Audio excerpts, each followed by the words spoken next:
بسم اللہ الرحمن الرحیم۔ السلام علیکم۔ آج کے اس ویڈیو کلپ میں ہم قرآن مجید کے 3 معجزاتی پہلوؤں کے بارے میں بات کریں گے جن کا تعلق قرآن مجید کے حسن ترتیب کے ساتھ ہے، جس سے کہ ایک عام ذہن کا انسان بھی یہ اندازہ لگا سکتا ہے کہ یہ کتاب آفاقی اور آسمانی ہے۔ یہاں پر ہم ذکر کریں گے ایک آیت کے ٹکڑے کا اور اس میں پائی جانے والی حسن ترتیب اور اس کی مفہوم کے ساتھ مطابقت کا۔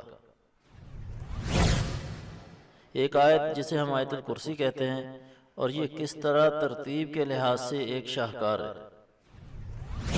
اور پھر پوری سورہ بقرہ میں پائے جانے والے ایک خوبصورت نقطے کا ذکر کریں گے جس میں قرآن مجید کے الہامی ہونے کا پیغام چھپا ہوا ہے۔ تو آئیے ذرا تفصیل کے ساتھ اپنے موضوع کی طرف بڑھتے ہیں۔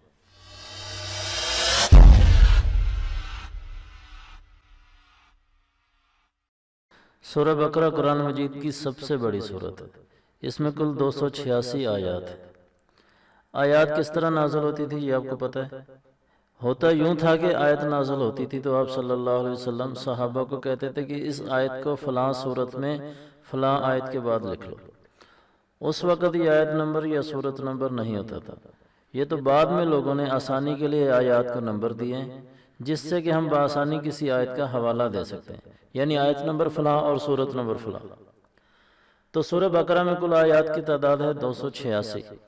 اس سورت کی بالکل درمیان والی آیت یعنی آیت نمبر 143 پر ہے کہ ہم نے تمہیں درمیان والی امت بنایا ہے۔ سبحان اللہ!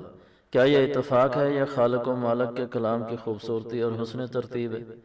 میرا یقین، ایمان اور وجدان تو یہ کہتا ہے کہ یہ کلام پاک کی خوبصورتی اور اس کا حسن ہے کہ سورہ بقرہ کی بالکل درمیان والی آیت میں بالکل درمیان والی امت اور درمیان والی قوم کا ذکر ہے۔ اب آتے ہیں آیت الکرسی کی طرف۔ آیت الکرسی سورہ بقرہ کی 255 نمبر آیت ہے، اور آپ کو پتہ ہے کہ یہ اللہ عز و جل کے پورے کائنات پر کنٹرول اور ملکیت سے متعلق ہے۔ اسی لیے مخلوق میں سے کسی کا بھی ڈر ہو تو اسے پڑھ کر انسان اللہ کی حفاظت میں آ جاتا ہے۔ اس کی روحانیت اور طاقت کے بارے میں تو ہم کسی اور وقت بات کریں گے۔ فی الحال اس میں کلام کی خوبصورتی کا اندازہ لگانے کے لیے آپ غور کیجئے کہ اس آیت میں کل 9 فقرے یعنی 9 سینٹنسز ہیں۔ اللہ لا الہ الا هو الحی القیوم، اللہ کے سوا کوئی عبادت کے لائق نہیں، وہ قائم ہے اور قائم رکھنے والا ہے۔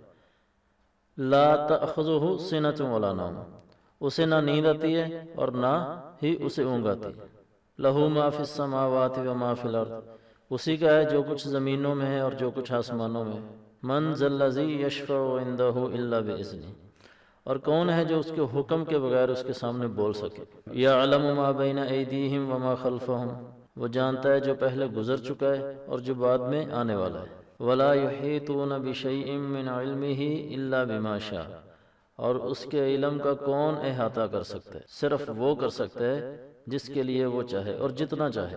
وسع کرسیہ السماوات والارض، اور اس کی کرسی زمین و آسمان کے اوپر حاوی ہے۔ ولا یؤودہ حفظہما، اور اس کائنات کی حفاظت اسے تھکا نہیں سکتی۔ وہو العلی العظیم، اور وہ بہت بڑا اور عظمت والا ہے۔ تو دیکھیے پہلا سنٹنس کون سے؟ اللہ لا الہ الا هو الحی القیوم، اللہ وہ ہے جس کے سوا کوئی عبادت کے لائق نہیں، وہ قائم ہے اور قائم رکھنے والا ہے۔ یہ اللہ کی صفات ہے جس سے کہ اس آیت کا آغاز ہو رہا ہے، اور یہ آیت ختم کہاں پر ہو رہی ہے؟ وَهُوَ الْعَلِيُّ الْعَظِيمُ، اللہ کی 2 بڑی صفات پر ختم ہو رہی ہے، یعنی 2 بڑی صفات سے شروع ہو کر 2 بڑی صفات پر اس آیت کا اختتام ہو رہا ہے۔ پھر دوسرا فقرہ کون سا ہے؟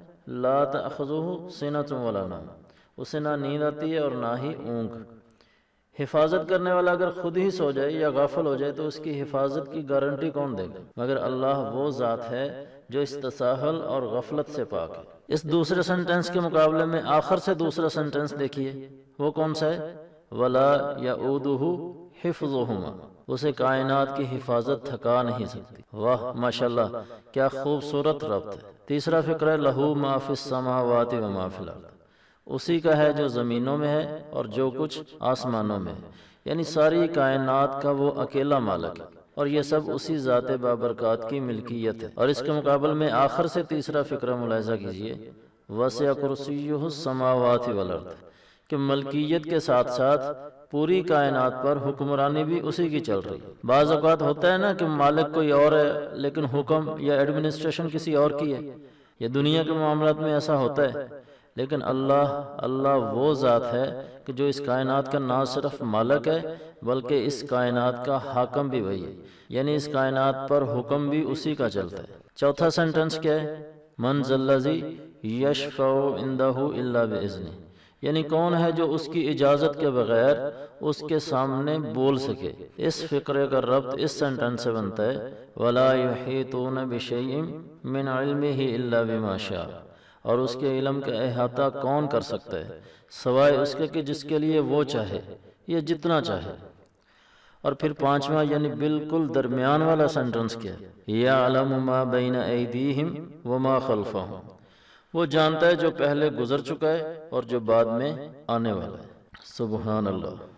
سورہ یاسین کی 40ویں آیت میں اللہ جل شانہ چاند سورج کا ذکر کر کے ارشاد فرماتے ہیں کہ ہر چیز اپنے مدار میں گھوم رہی ہے، کلٌ فی فلک یسبحون۔ اب اگر ہم غور کریں اور کلٌ فی فلک کے حروف کو الگ الگ کر کے لکھیں تو آپ دیکھیں کس طرح حروف میں ایک ربط اور ترتیب قائم ہوتی ہے جو مفہوم کو ایک شکل دیتی ہوئی نظر آتی ہے۔ کاف سے شروع ہو رہا ہے، کاف پہ ختم ہو رہا ہے، اگلا حرف لام اور ادھر سے اگلا حرف لام، اگلا حرف فا اور ادھر سے اگلا حرف بفا، اور درمیان میں یا سے مراد یسبحون۔ تو کس طرح ایک شکل بنتی ہوئی نظر آتی ہے کہ کلٌ فی فلک یسبحون، کہ ہر چیز اپنے اپنے مدار میں گھوم رہی ہے۔